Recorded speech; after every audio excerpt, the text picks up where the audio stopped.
별로 안 나오셨네. 그러면은 157차 최고의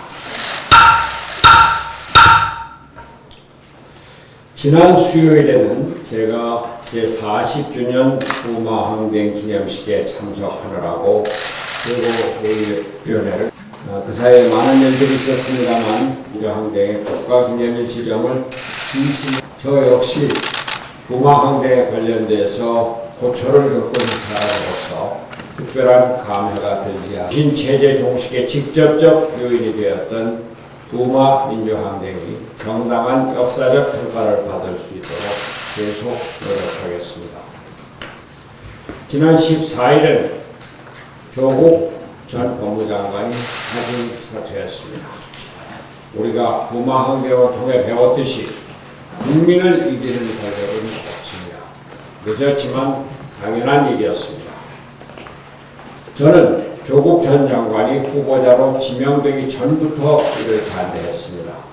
조 전 장관은 국론 분열의 핵심 주역이었기 때문입니다. 결과는 예상대로였습니다. 조국 장관으로 인해 국민들이 좌와 우로 나뉘어 거리로 쏟아져 나왔습니다. 나라가 2달 동안 극심한 혼란에 빠졌습니다. 조국 장관의 퇴진한 뒤에도 자신의 서울대학교 복직 문제와 부인 정경심 교수의 진단서 문제 등 논란은 계속 끊이지 않고 있습니다. 조국 사태를 통해서 우리는 우리 사회의 시급한 개혁 과제들을 확인할 수 있었습니다. 국민들에게는 특권과 반칙이 없는 사회를 이루고 공정과 정의가 꽃피는 나라를 만든다는 개혁의 과제를 안겨주었습니다. 검찰에게는 조국 전 장관에 대한 수사를 엄정하게 마무리하고 동시에 검찰개혁을 과감히 실천할 것을 요구하고 있습니다.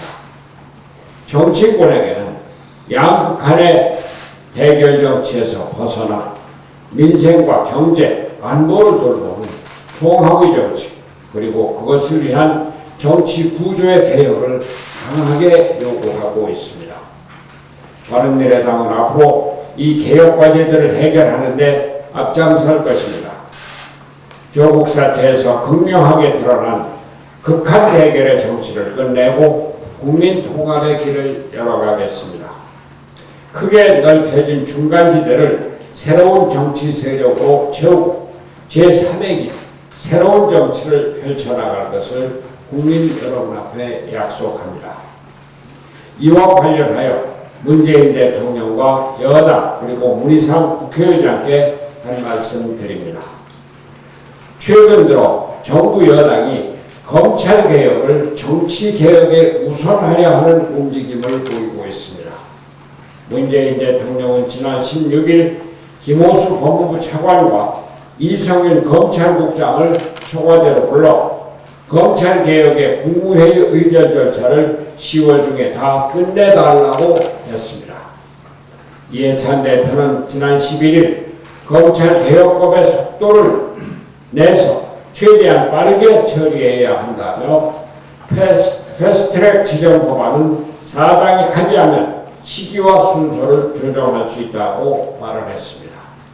문희상 국회의장도 지난 7일 국회법에 따라 가능한 모든 의장 권한을 행사해 사법개혁안을 신속히 상정할 생각이라고 밝혔습니다. 정부 여당의 이러한 움직임은 지난 4월 22일 여야 4당 원내대표 합의를 정면으로 위배하는 것일 뿐더러 조국 사태의 근본 원인을 완전히 잘못 짚은 것입니다. 조국 사태가 사법개혁을 요구하고 있기는 하지만 보다 근본적인 원인은 우리 정치 구조의 문제입니다. 제왕적 대통령의 권력이 분산되고 협치와 대화가 일상화된 합의제 민주주의가 있었다면 조국 사태와 같은 불행한 일, 즉 권력의 오만과 독선은 발생하지도 않았을 것이기 때문입니다. 바른미래당은 검찰개혁을 정치개혁, 즉 선거제도 개혁에 우선하여 처리하려는 정부 여당의 행보에 깊은 유감을 표하며 그러한 움직임을 중단할 것을 촉구합니다. 원내대표 합의정신을 존중하여 선거제 개혁이 검찰개혁에 앞서 처리되어야 한다는 점을 분명히 밝힙니다. 바른미래당은 조국 법무부 장관 임명 후 최초로 촛불집회를 열었고 6차례의 촛불집회 끝에 드디어 조국 전 장관의 사퇴를 이끌어냈습니다. 우리는 10월 19일 토요일 저녁 6시에 광화문 세종대왕 동상 앞에서 마지막으로 다시 모이고자 합니다. 조국 사태를 마무리하면서 그동안의 진전 과정을 되돌아보고 앞으로 해나가야 할 우리의 실천 과제를 논의할 것입니다.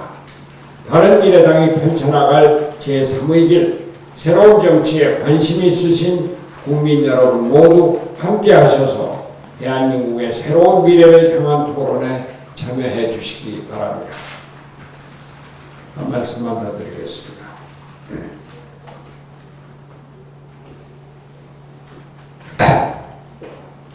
문재인 대통령이 최근 경제 행보에 힘을 쏟고 있습니다.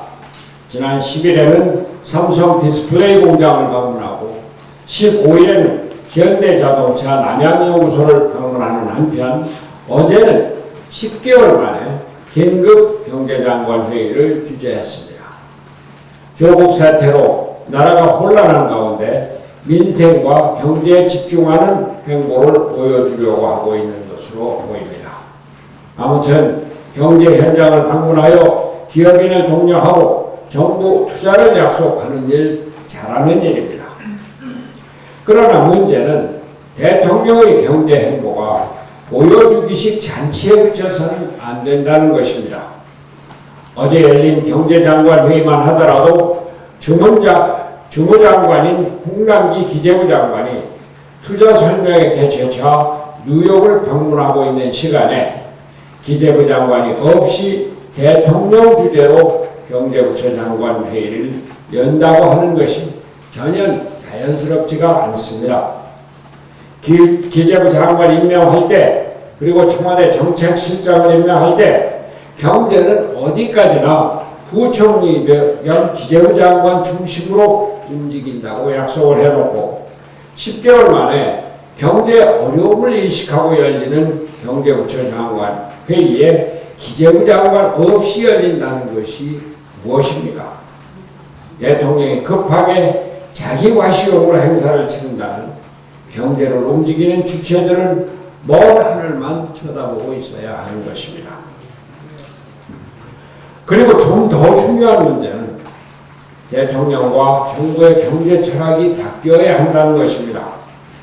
경제는 시장이 움직이고 일자리는 기업이 만듭니다. 대통령의 최근 행보에도 불구하고 많은 기업들이 여전히 정부를 두려워하고 정부의 반기업 정책을 우려하고 있습니다.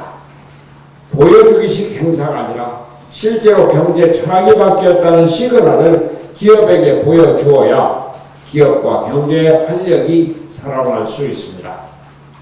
문재인 대통령의 경제 인식을 보면 아직도 정부가 예산으로 경제를 바꿀 수 있다고 하는 잘못된 생각을 버리지 못하고 있는 것으로 보입니다. 문재인 대통령은 어제 경제장관 회의에서 고용률이 역대 최고를 기록하고 있다는 점을 언급하면서 고용 개선 흐름이 뚜렷해지고 고용의 질도 개선되고 있다고 말했습니다. 문재인 대통령은 고용 통계를 취사 선택하지 말고 정확히 받아들여야 합니다. 실제로 지난 16일 통계청이 발표한 9월 고용 동향에 따르면 60대 이상 취업자가 38만 명 증가한 반면 30, 40대 취업자는 19만 2천 명이나 감소했습니다. 주간 근로시간이 36시간 미만인 취업자는 73만 7천 명이 증가했지만 36시간 이상 취업자는 45만 2천 명이나 감소했습니다. 최저 취업자는 18개월 연속 감소세를 기록하고 있습니다. 경제를 정부가 주도할 때는 지났습니다. 혈세를 풀어 국가주도로 단기 알바 일자리를 아무리 만든다 한들 경제가 살아나기 어렵습니다. 기업하기 좋은 환경을 만들어주어 기업과 시장과 기업의 활력을 되찾아야 질 좋은 일자리가 창출될 수 있습니다. 정부의 경제 철학을 시장경제주의로 전환해야 가능한 일입니다. 지금은 조국 사태로 분열된 국론을 조속히 수습하는 한편 경제 상황을 엄정하고 정확하게 인식하여 경제위기 대응에 총력을 다해야 할 때입니다. 문재인 대통령이 반기업 이념적 경제 철학을 버리고 시장경제주의, 친기업 정책으로 경제 철학을 바꿔줄 것을 다시 한번 촉구합니다. 인천공항공사가 비정규직 직원을 정규직으로 전환하는 내용이 진행되고 있습니다. 이 과정에서 나타나는 노노 갈등에 대해서 한 말씀 드리겠습니다. 지난 16일 한국노총 소속인 정규직 노조는 민주노총 소속인 비정규직 노조에 공정한 정규직 전환을 위해 공항공사 협력사 비정규직 직원 전체에 대한 감사가 필요하다라고 했습니다. 반대로 민주노총 소속인 비정규직 노조는 감사원의 결과처럼 정규직 임직원의 친인척 채용 비리가 확인되었지만 정규직 노조는 일말의 반성이 없다며 맞불을 놓고 있습니다.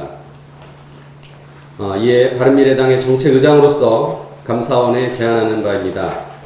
감사원은 지난 9월 30일 인천공항공사가 2017년 5월 정규직 전환 계획 발표 이후 협력사 신규 채용 직원에 대한 공정 채용 절차를 마련하지 않고 3,600여 명의 신규 채용자에 대한 공정 채용을 담보할 수 없었고 또한 청탁 등으로 부당한 채용이 된 직원들의 정규직 전환에 포함되었다고 감사 결과를 밝힌 이상 이번에는 양쪽 노조의 주장을 모두 받아들여 공사 및 협력사의 정규직, 비정규직을 가리지 말고 전체 직원을 대상으로 채용 비리에 대한 추가적인 감사를 실시해 주십시오.